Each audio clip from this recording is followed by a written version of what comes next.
Life in the World War was both hard physically and mentally. The men who fought had the expectation that they were going to die.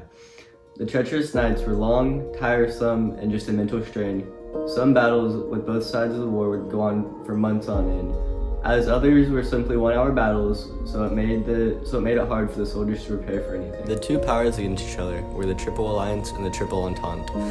The Triple Alliance consisted of the Austrian-Hungarian Empire, Germany, and the Ottoman Empire. The Triple Entente consisted of France, the United Kingdom, and Russia.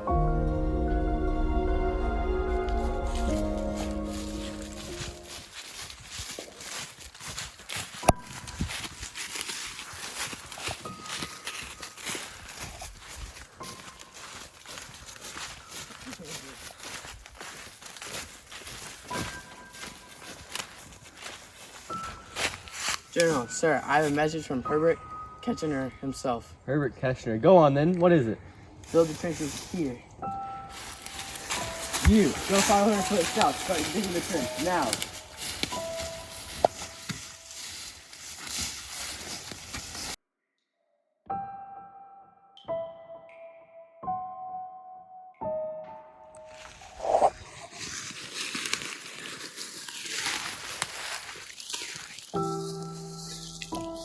Man your station, man. We're about to have an attack fall upon us. Man your stations, quick! Soldiers, get ready to attack. The trench life was filled with disease and death. There is roughly 475 miles of trench dug on the western front line. The average trench was dug 12 feet deep and 3 to 6 feet wide. The trench was built so the armies could get out of artillery and machine gun fire. Living in the trenches was horrible. The bottom of the trenches got really muddy because there was no place for the water to go. These bad living conditions caused some soldiers to develop trench foot. Trench foot happens when your feet are wet and end up staying so soggy for a long period of time that it ends up making the skin on your foot rot away. Another bad disease is trench fever. Trench fever was not only an illness, but it was also a mental side of being in the trenches for so long. Trench fever could cause recurring fevers that could last up to 5 days at a time before mentally breaking.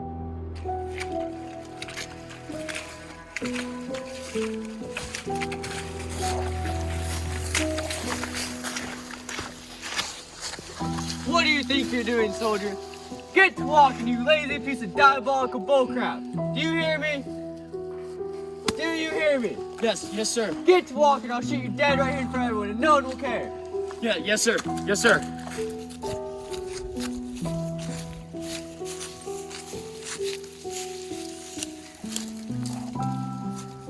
Dear God, why did you have to put war onto this world? And why did you have to send me into the first wave? First time? Yeah. I'm gonna remind. Just keep your head down and don't die. It's a battlefield out there. Watch out for craters, because once you fall in, you're not coming back out. Hear a bullet and know that every second could be your last. Oh yeah, and make sure your weapon, you draw back your weapon before you die. We need all we can get out there, and we are running low on weaponry.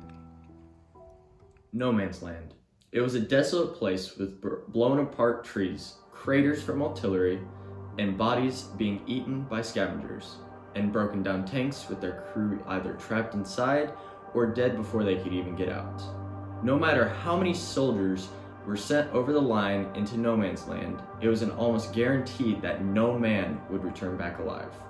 From the lines of machine gun fire to the booming artillery coming back from the unseen areas, No Man's Land was truly hell on earth. Pictures taken of No Man's Land showed desolate fields with nothing growing, no life to show but scavenging birds that feed off bodies of dead. The only thing in No Man's Land was birds. It was too dangerous for soldiers, animals, and anything else that was living, so No Man's Land earned its name because it truly is, and was, a dead and desolate place.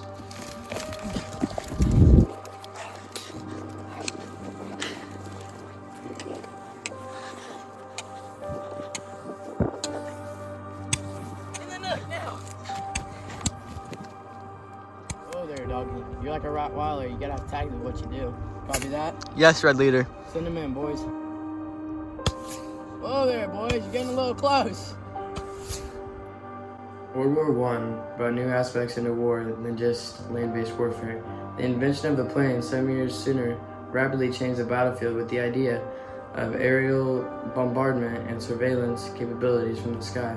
This allowed both sides to see behind enemy lines and plan attacks, but it wasn't only the sky you had to worry about.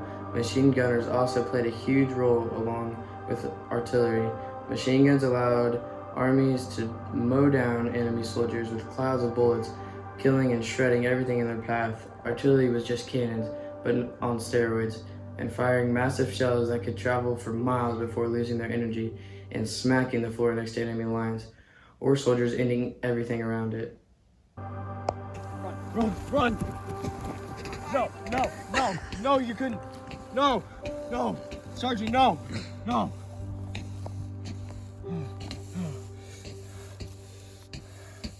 I must avenge him.